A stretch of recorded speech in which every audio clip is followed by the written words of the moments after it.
News 18 में आपका खैर मकदम। मैं हूं मुनीर हुसैन हुर्रा।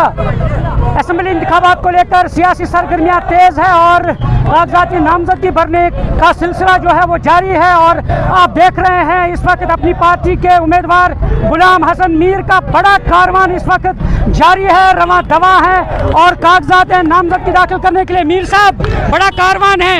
क्या जीत की उम्मीद नजर आ रही है?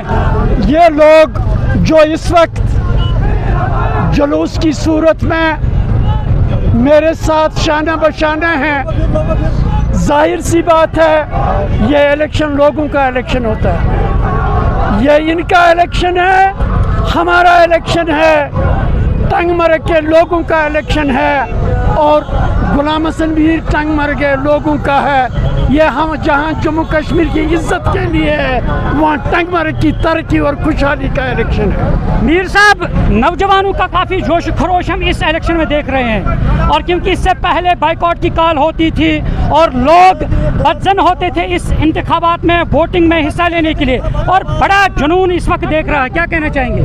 देखिए, ये खुश आइंद कदम है जहां हमारे नौजवान इलेक्टोरल प्रोसेस में बड़े ज़ोर शोर से शामिल हो रहे हैं। जहां जो अभी तक इलेक्शन नहीं लड़ रहे थे, जमात इस्लामी और दूसरी जमातें, सभी ने यह समझ लिया है कि इलेक्टोरल प्रोसेस जम्मू कश्मीर की गवर्नमेंट के लिए बड़ा ही अहम कदम है। तो ये मुबारकबाद है। तो मैं इसको लोगों को भी, उन जमातों को भी मुबारकबाद देता हूँ जो इसमें पार्टिसिपेट करते हैं। मीर साहब, आपने जमात इस्लामी की बात की है। अगर हम इंजीनियर रशीद की बात करते हैं, इंजीनियर रशीद को भी आज छोड़ा गया है, वो आज कश्मीर वापस लौटे हैं, तो क्या कुछ असर अंदाज पड़ सकता है इंजीनियर रशीद के आने से सियासी जमातों पर या ख़ास तौर पर अपनी पार्टी पर?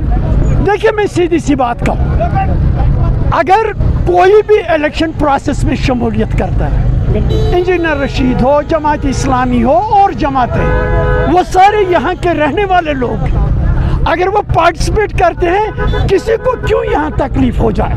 लोग जिसको चाहें अपना नुमाइंदा बनाएं। तो ये तो जमहूरी अमल का तो यही मकसद होता है। मीर साहब, अगर हम सियासी कैदियों की बात करते हैं, क्योंकि अगर इंजीनियर रशीद को छोड़ा गया है, अब ये भी सवाल उठाया जा रहा है कि बाकी जो सियासी कैदी हैं जेलों में, क्या उनके लिए हिकमत अमली बनानी चाहिए कि उनको वहाँ से रिहा होना चाहिए?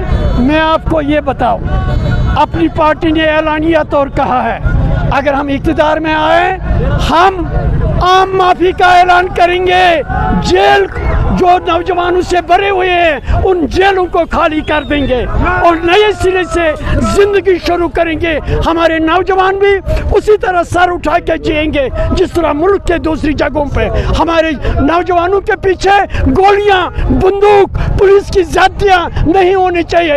ये जीना चाहते हैं इज्जत के साथ, वही हमारी पार्टी का मकसद है। मीर साहब, लास्ट में एक सवाल है, अगर हम टंगमर्ग कॉन्स्टिट्यूएंसी की बात करते हैं, यहाँ पे एक जानिब फारूक शाह है, एनसी के उम्मीदवार, शबीर मीर है और गुलाम हसन मीर है, तिकोनी मुकाबला है। कहाँ पे देखते हैं मीर साहब, कहाँ पे पाते हैं इस तिकोनी मुकाबले में? मैं इसमें तबसरा करना नहीं चाहूँगा, खुद अंदाजा कीजिए टंगमर्ग वालों ने क्या फैसला किया है।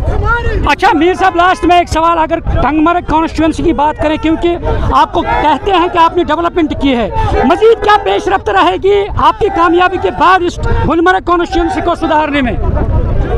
अभी मैं तकरीर करूंगा, उस वक्त बता दूंगा गुलाम हसन मीर का विजन क्या है टंगमर्ग की डेवलपमेंट का। न्यूज़ 18 पे बता दीजिए क्या विजन है।